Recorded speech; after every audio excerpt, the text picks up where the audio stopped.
West Denver. Sleep deprived and heavily caffeinated. All right, let's do this then. This is the Jeff and Bill Show. I don't agree with that. They don't always agree, but hey, at least they have coffee. Coffee. And each other. I love you, man. God help us. I want to bless him. We need all the help we can get. Now here's Jeff Hunt and Bill Thorpe. The Jeff and Bill Show on News Talk 710 KNUS.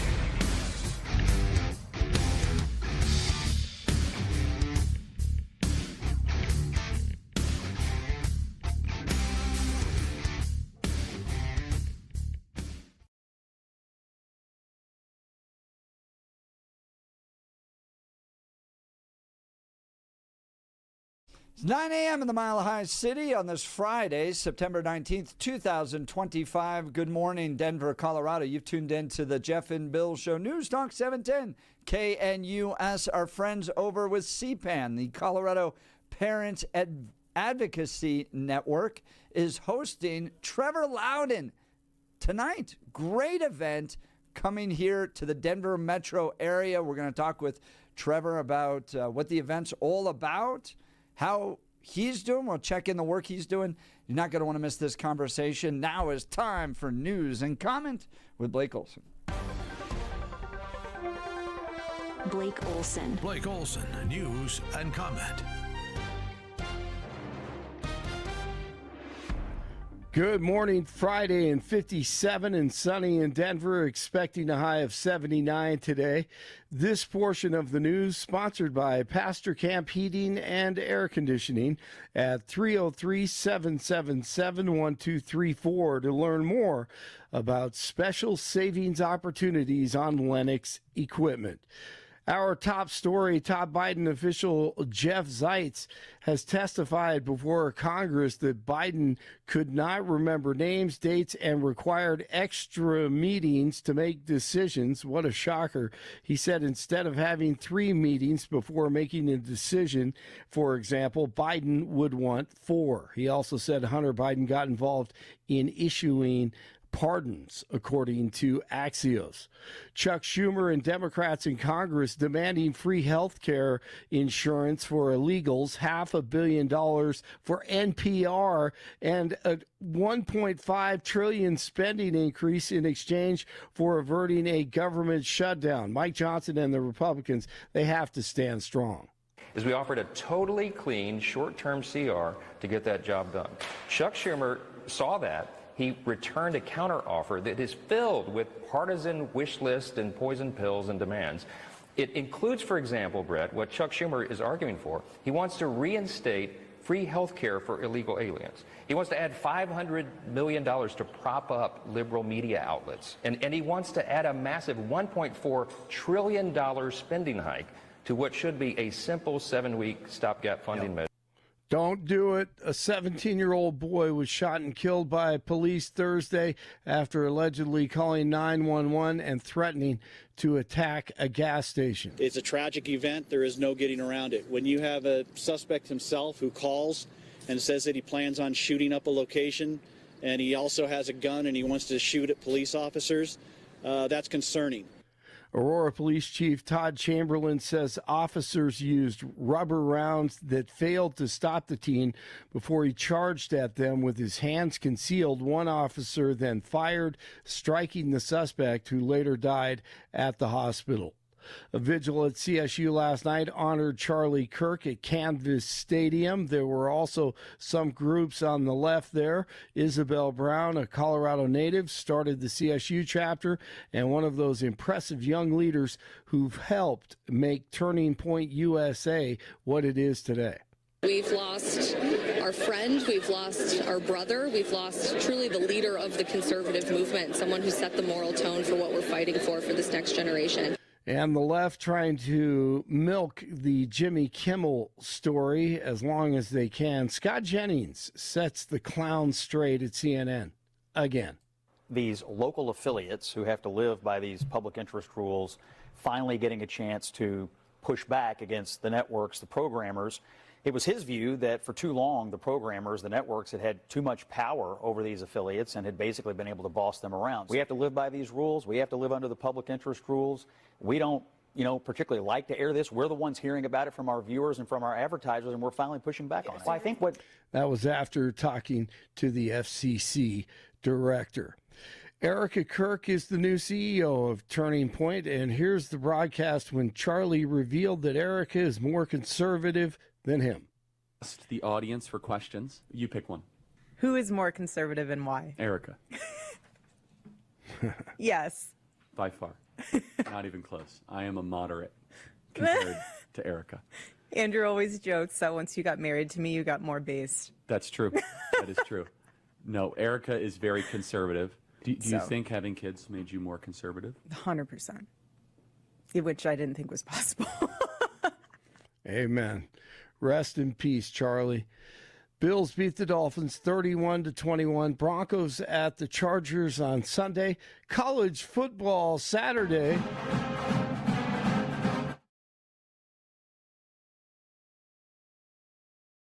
Boise State at Air Force, Texas San Antonio at CSU, UNC at Houston Christian.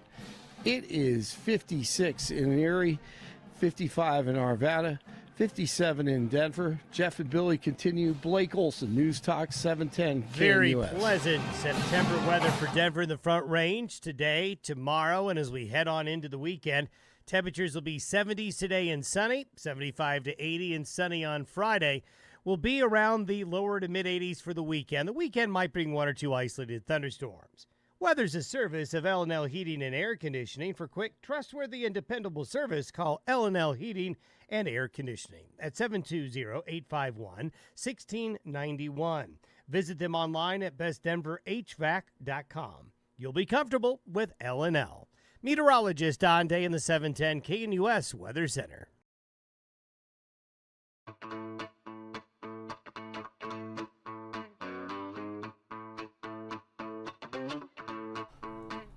So you all remember seeing that video of Solomon Gallagher trying to kidnap a kid off of a playground here in the Cherry Creek School District.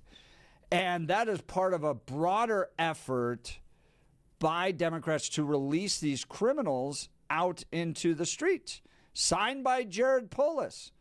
And one of the organizations fighting back, raising awareness of what these laws have done that directly threatens your families is the Colorado Parents Advocacy Network. They've held press conferences, rallies, trying to get the Democrat leadership in the state of Colorado to go back on some of these laws that they've passed that have made our communities more dangerous. And they're hosting a great fundraiser tonight that includes Biff Gore, Aaron Lee, and Trevor Loudon joining us now. Very honored to have him with us. Trevor Loudon, New Zealand author, speaker, political activist, blogger.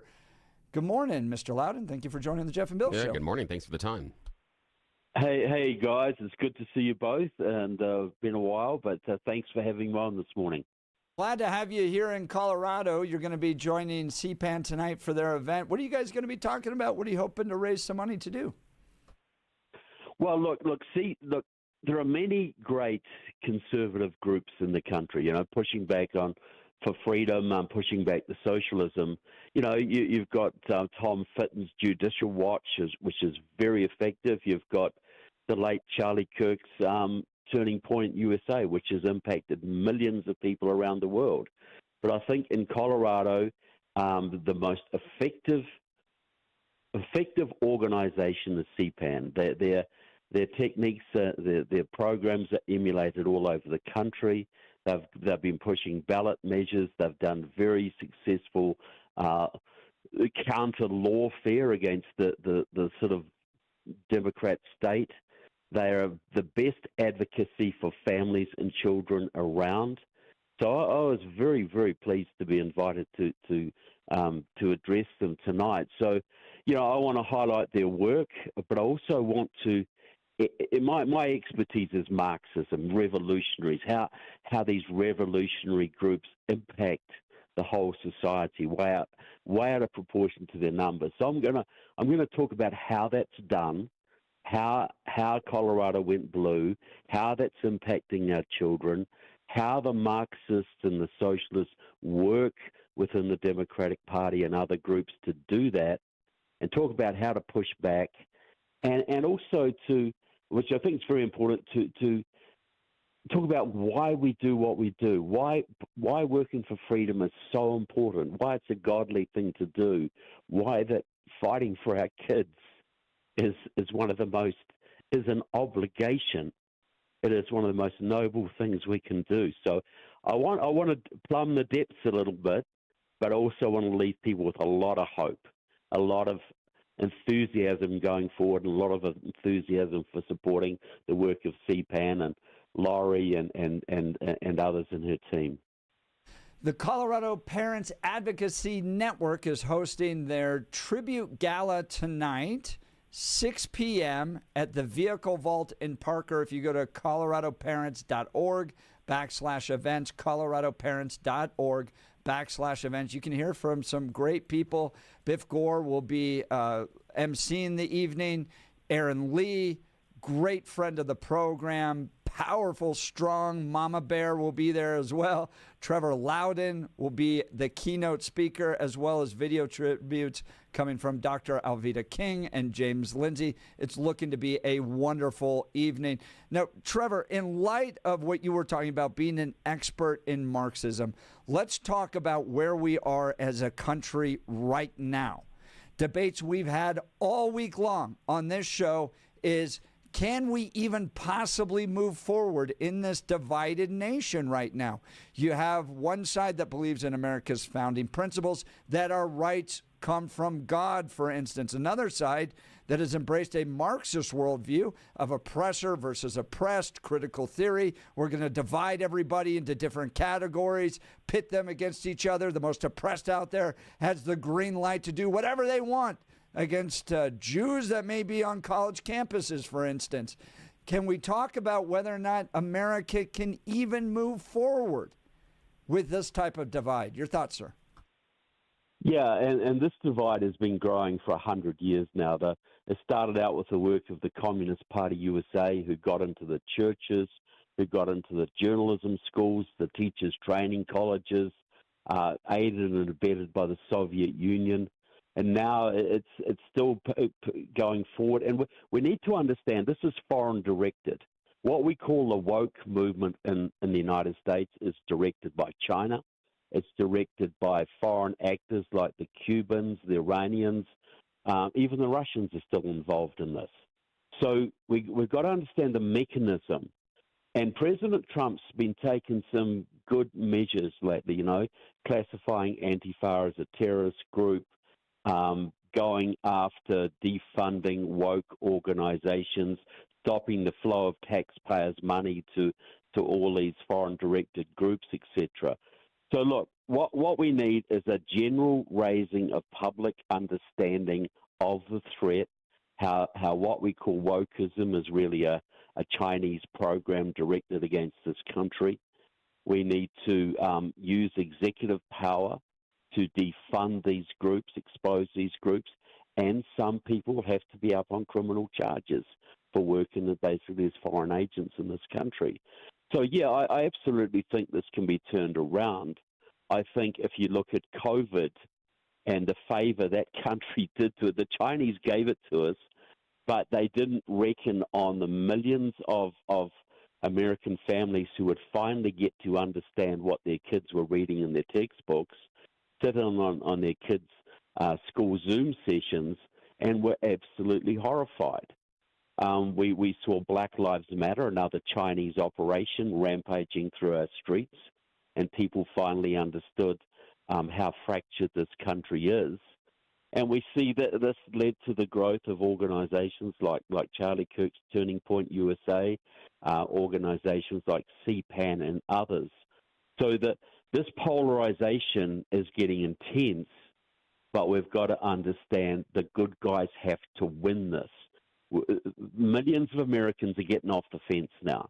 Millions of Americans were sitting in the middle while the conservatives were on one side and the communists were on the other, and they didn't want to get involved in the battle. And the communists would tend to win. The socialists and Marxists would tend to get their policies pushed through. But now the seesaw is moving in our direction. Millions of people have seen evil up close. They've seen the open borders. They've seen the indoctrination. They've seen the lopsided justice system. They've seen the deep state going after their enemies. And they've finally woken up to the fact that we could lose this country, and we better darn well push back. And now the churches are getting involved. More people are going to church again now. People are seeing the crisis and pushing forward. And I think Charlie Kirk's tragic death recently is going to energize even more people to do the right thing. So yes, we can win this. We've got to stop funding and supporting the left. We've got to get them out of our schools, get the central government out of our schools, and if we do that, we will change the culture. And if we change the culture, we will change the politics. That's Trevor Loudon. He's the author of the book Enemies Within: Communists, Socialists, and Progressives in U.S. Congress. He's speaking tonight with a great organization, the Colorado Parent Advocacy Network. They're hosting their Tribute Gala, an evening of celebration, hope, and strength.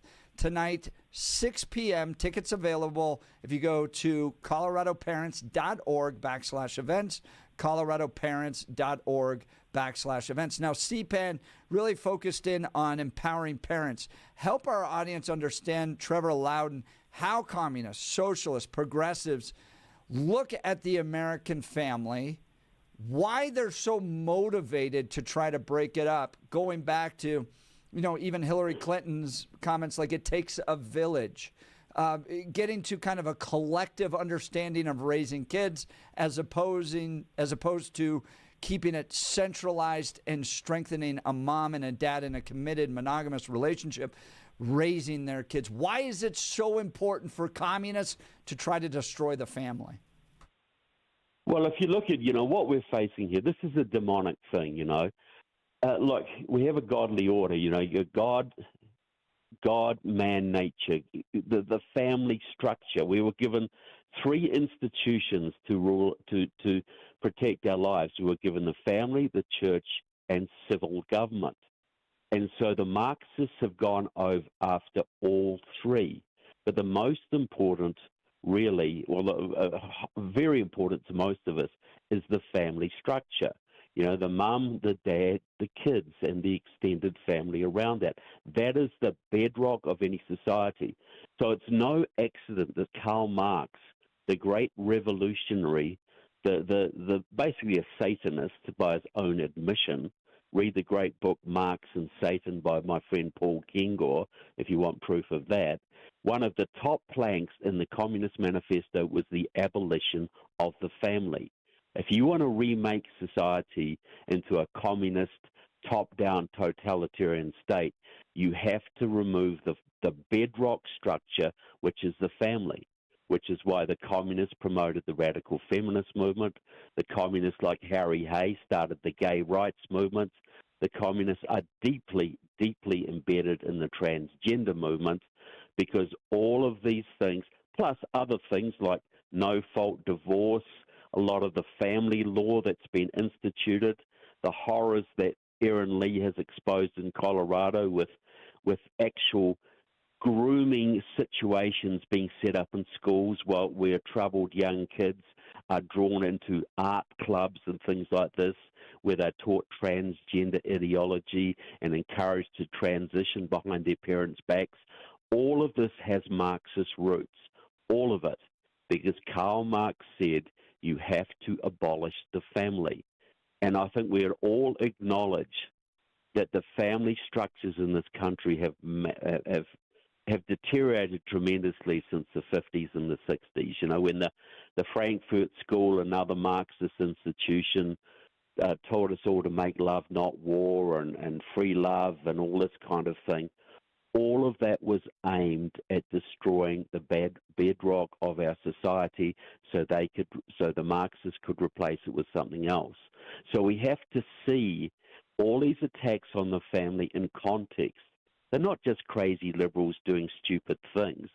There's a very coordinated program by the Communist Party and its descendants like Democratic Socialists of America and Freedom Road Socialist Organization, all of which are very active in Colorado, all of which work within the Democratic Party here in Colorado, to enact laws and create programs that break down the family structure. This is not accidental. This is deliberate. And I think we're long past the point where we can think this is just stupid liberals doing stupid things. You've got evil going on in your state legislature. When you are allowing kids, when you are stopping parents from transitioning their pubescent kids, when you are keeping kids out of the control of their parents and giving them to left-wing teachers to brainwash, that's not stupid liberals. That's evil. That's Marxism. And we're seeing that in Colorado right now. Colorado is ground zero for this kind of stuff. That's Trevor Loudon. He's the featured speaker tonight. An event CPAN is hosting. Colorado Parents Advocacy Network kicks off at 6 o'clock tonight. coloradoparents.org/events. coloradoparents.org/events to get your tickets. Now, Trevor, want to ask you a little bit more about the idea of communists and Marxists destroying the family and who's involved. Would you lump Russia into a country that is communist and Marxist, or are they outside of it in your purview here? Yeah, well, look, a lot of Americans have bought the line that Russia is now a Christian country and a conservative country because they clamp down on the radical gay movement and that kind of thing. Look, Vladimir Putin has convened 3 major youth conferences since 2017. The first one was in Sochi, Russia, in October 2017. And he keynoted it and organized it, and he told the kids assembled there, the future is yours, go for it. These were not young Christian kids. These were communist kids. That 2017 event was to celebrate the 100th anniversary of the Bolshevik Revolution. He held another one in Moscow in 2023 and another one in 2022, inviting young communists from all over the world. But he's managed to sell. There's been a 25-year program by the Russians to sell American Christians and conservatives on the idea that Russia is now Christian, conservative, and supports what American Christians do. Look, it's fantasy. It's designed to divide the American conservative movement and take American conservatives out of the fight. You know, the abortion rate in Russia is something like 4 times that of America. Church-going rate is something like a quarter. 4% of Russians go to church at Easter and Christmas. It's massively higher than that in America. And then you got to understand the Russian Orthodox Church, which you basically have to belong to be a Christian in Russia, is completely controlled by the KGB. All the American churches that went into Russia in the early 90s with the hope of evangelizing Russia and, just spreading Christianity all through Russia, they're all gone. The anti-proselytization laws shut them down. The Russians confiscated the big churches they built and turned them into government buildings, etc. So, no, I think Russia on foreign policy is still very aligned to China, to Nicaragua, to Cuba. So, yes, I think Russia acts very much as part of the modern communist movement. That really cool accented voice is that of Trevor Loudon. He is the featured speaker tonight at CPAN, Colorado Parents Advocacy Network. They're doing a gala event tonight. Starts at 6 o'clock. You can still get tickets. Check them out, coloradoparents.org, coloradoparents.org/events. Now, Trevor, where I want to go with this, and it may not be a fair question, is... But Tucker Carlson recently told us that Russia's fantastic. He even walked us through their supermarkets and said, look at all of the selection and how wonderful their subway system was and their streets were clean. Was Tucker wrong, or had he been taken, or I guess you'd say brought in to the allure of what you have outlined Russia has been doing to America and American Christians over the past 25 years? Did he fall victim, or what was he doing? Well, he's definitely fallen victim, but I think it's worse than that. Like, a friend sent me an email last night about some information that came out of the Foreign Agents Registration Act, that Tucker Carlson has been paid by Iran to give favourable interviews to the Iranian Prime Minister, for instance. Iran is an ally to Russia. You know, when look, Tucker Carlson openly says, and I've got him on tape multiple times, says, I'm rooting for Russia, okay? He went over there and did an interview with Alexander Dugin, who is Putin's brain, and portrayed him like he was something like Grandpa Walter. You know, he was this kindly old guy. Alexander Dugin is the hero of fascists and communists all over the world and is openly calling for civil war and the destruction of the United States. And Tucker Carlson made him look like he was a little saint. He went and did an interview with Vladimir Putin, totally softball, totally, no hard questions whatsoever. It was a pure Russian propaganda exercise. And Russia is behind, very much allied with Hamas, who's destroying Israel, trying to destroy Israel right now. So that is why Tucker Carlson, in my opinion, is turning very, very anti-Israel. Look, Tucker Carlson has earned a lot of credit from a lot of people by being conservative when it wasn't popular to be so. But in recent years, he has very much turned into a shield for the Russians and the Iranians. And I think it's beyond just stupidity. You know, when he's taking, apparently, it seems, Iranian money, that's something again. Wow. Strong words. Yeah, Trevor Loudon, he's a New Zealand author, speaker, political activist, and blogger. He's going to be speaking tonight at an event hosted by the Colorado Parent Advocacy Network, CPAN, doing wonderful work. You've probably seen those videos of Solomon Galligan trying to kidnap a kid off of the playground here in the Cherry Creek School District. Well, they're calling out the DA out. They're holding press conferences.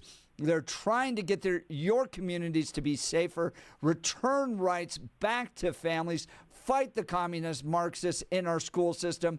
All of that being done by CPAN. They're hosting a gala tonight, 6 p.m., the Vehicle Vault, Parker, Colorado. Go to coloradoparents.org/events, coloradoparents.org/events. If you want to follow Trevor Loudon, his website is trevorloudon.com. Trevor, LOUDON.com. Mr. Loudon, appreciate your time this morning. Yes, thank you so sir. much. You've been so generous. Appreciate it. Thanks, guys. Always a pleasure. Hope to see you tonight. TrevorLoudon.com if you want to read more about cool. him. Stephen texting in. Trevor, outstanding. Appreciated hearing from him. All right, we are going to wrap the week as we do on Fridays with a little cowboy poetry. Jeff Hildebrandt will be joining us next. You're listening to The Jeff and Bill Show. This is Denver's Talk Leader, News Talk 710 KNUS.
Well, it's an audience favorite. Fridays in the last part of the show, we love to do a little cowboy poetry with Jeff Hildebrandt, our resident cowboy poet laureate. He lives in a closet the rest of the week. We pull him out for this I come out of the closet. Is that what you're saying? For this one little thing. All right, I am going to start with a Jimmy Kimmel commentary. Oh, this is going to be fun. I dare not get political to ensure my job retention, so I'll withhold some comments that could lead to. Besides, what good does it do us to fan the fires of hate? Instead, just show compassion and find ways to relate with opinions that may differ. Don't let anger and frustration boil over into violence that can split apart our nation. While people look for Band-Aids,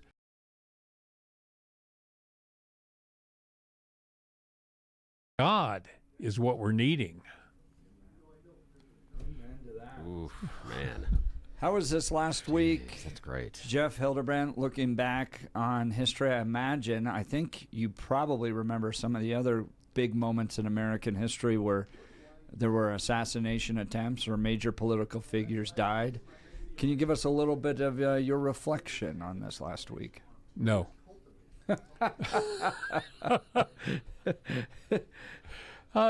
September's a bad month. Yeah. So September 11th. Yeah. Well, there's good that comes from bad. It comes from bad. Individually, and we have to keep that in mind because each of us is an individual. So I don't want to make a big deal out of this, but for me personally, 9/11 led to something that I never imagined would happen, and that was appearing at Carnegie Hall 3 years later because of what I wrote after 9/11. So, and it's like being fired. I've mentioned this before.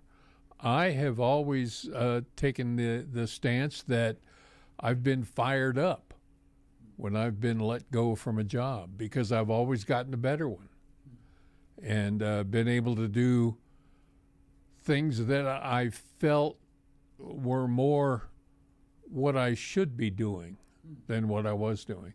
So losing a job forced me into looking closely at what I was doing and what I wanted to do and how I could do it, and it gave me time to do it. So I think I have been as obscure as I can be with my answer. I think that's a fine answer. That's Jeff Hildebrandt. He's our cowboy poet laureate here at 710 KNUS. What else you got for us? Okay, I have, as some of you know, and I think I mentioned, for about 8 years, I was a first responder. I was an EMT and a firefighter. And I just noticed that there is going to be something at Park Meadows on Saturday from 11 to 3, somewhere in the Vistas at Park Meadows. And I don't know where that is, but you may. Anyway, it's called First Responder Fun Fest. And there's a lot of people who are going to be over there. It's games and just partying for kids, and it's a family event. So it brought to mind this poem. We hear a lot of praise these days for those who first respond to a crisis situation. Their actions go beyond what seems to be safe limits. Their lives are on the line, and yet, when they're needed, first responders really shine. Now, the very first responder, you may not realize, showed up to rescue everyone who faced a sure demise. Disease had hardened human hearts and led to demonstrations that divided people's loyalty with godless complications. The solution for that deadly curse can still be yours today. All you have to do is ask. Just close your eyes and pray for Jesus Christ to save you. Please don't wait any longer. The time is short, so call for help from Christ, the first responder. That's great. That was fantastic. That was great. Now, when you were a first responder, were you ambulance? Were you a firefighter? Yeah, both. Or you were both? Both, yeah. Oh. Yeah. Primarily ambulance, but also firefighter. And, there's a lot of stuff that people out there who have done this and do this will understand. You remember, but you don't talk about specifics with people because they cannot comprehend what you go through and things you've seen. So it's like PTSD, only not as severe as from war, for example. But there are still hauntings. I imagine that's the case. Yeah. Jeff Hildebrandt, 710 KNUS Cowboy Poet Laureate. What else you got for us, sir? Well, I tell you, lessons learned.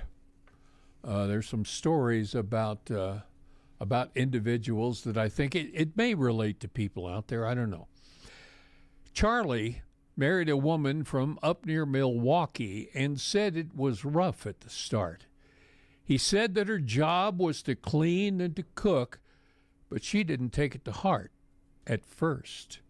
Then on the third day, when Charlie came home, he noticed a remarkable change. The house had been cleaned, the dishes were washed, and his dinner was hot on the range. Now, Chester married a woman from up near New Jersey. He said that his wife's a blonde beauty, but he had to keep telling her time and again that cooking and cleaning's her duty. It didn't sink in till about the third day when their lives went from shambles to stable. The house had been cleaned, the windows were washed, and his dinner was there on the table. Now, Bob married a woman from somewhere near Dallas and told her what all he expected, like cooking and cleaning and mowing the lawn, and to make sure he wasn't neglected. The first day, he didn't see anything. He saw nothing the day after that.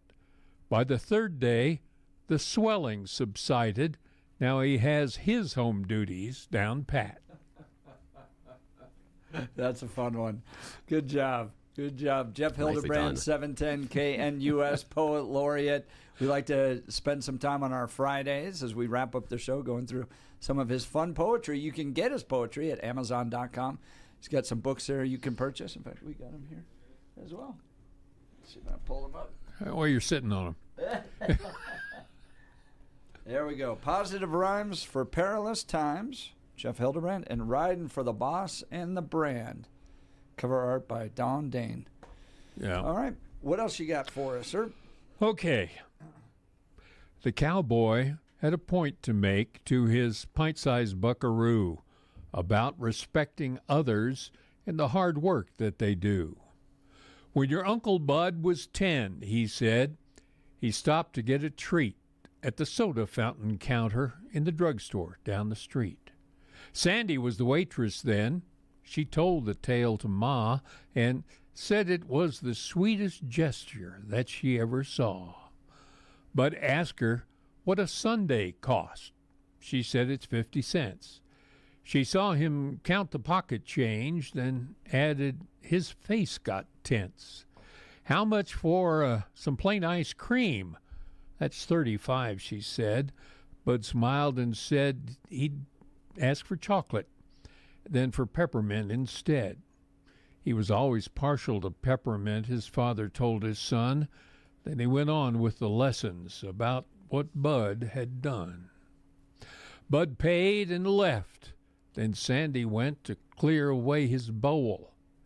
She said to his ma what she saw there just touched her very soul. And as she talked, the tears began to roll down Sandy's face, remembering 2 nickels and 5 pennies by his place. He could have had a sundae, but he settled for 1 dip. He could have thought about himself, but instead he left a tip. The lesson from that cowboy is thank folks for what they do and treat them with the same respect you feel is due to you. Doing unto others should be each cowboy's creed, and if it were, we all would be much better off indeed. Good reminder out there. Although, do you feel like we tip too much? I tip over. Yeah. But I mean, like when you buy like a water bottle and they're like, we have some questions for you. And they flip the little thing around. Whenever they say we have some questions, I know I'm getting asked to tip. But do you tip for purchases of water bottles, Bill? No. Here's the reason why. Okay. Here's the thing. One, I worked in food service for a long time, so I tip well. However, I understand the functionality.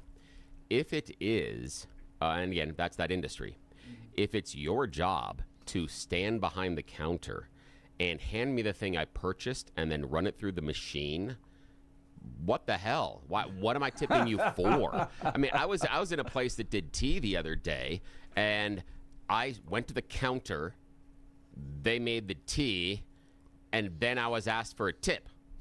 No extra service was required here. You are performing the functionality of your job. No, I'm not tipping you for that. Now, you want to do something like say, hey, let me escort you over to the table and maybe massage your feet. Okay, now we can talk about something extra. Now we can talk about tips. But when you are performing the base functionality of your job, no. However, unfortunately, the rules we've decided are different in food service, and I'll play by those rules, and I will happily tip extra because I know they're getting screwed based on the wages they're making. So fine. Now, Jeff Hildebrandt, can I give you a little homework? Can you rewrite that poem to reflect a young Bill Thorpe sitting at the ice cream stand? Yeah, exactly. All I can think, Bill, is when you go back and they ask you for a tip, tell them, make it Darjeeling. There we go. And I love the fact that you brought that in as far as the ice cream store, because there are some old memories, because the neighborhood that I grew up in, we had an OG Dolly Madison. I'm talking about the old soda counter, the soda fountain, the black and white checkered floor, everything about it. I can still tell you exactly what that store smelled like. Please don't. And I can tell you exactly what those malts tasted like.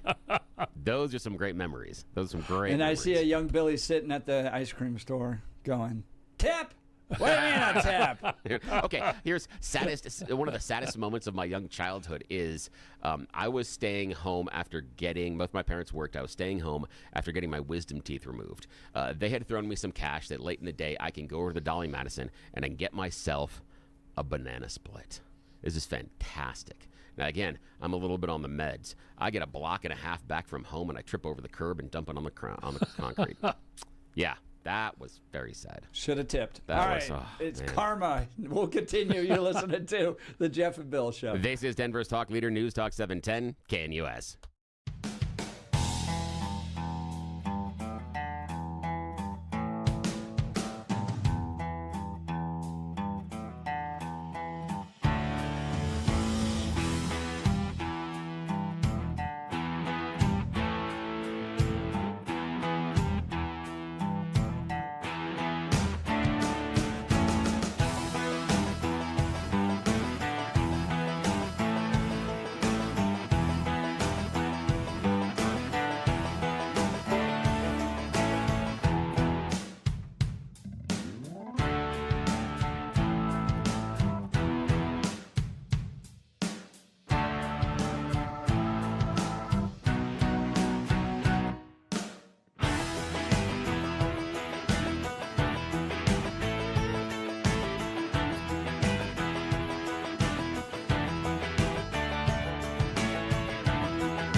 Welcome back to the Jeff and Bill Show. We finish our Fridays with a little cowboy poetry. Jeff Hildebrandt got one more for us. Okay.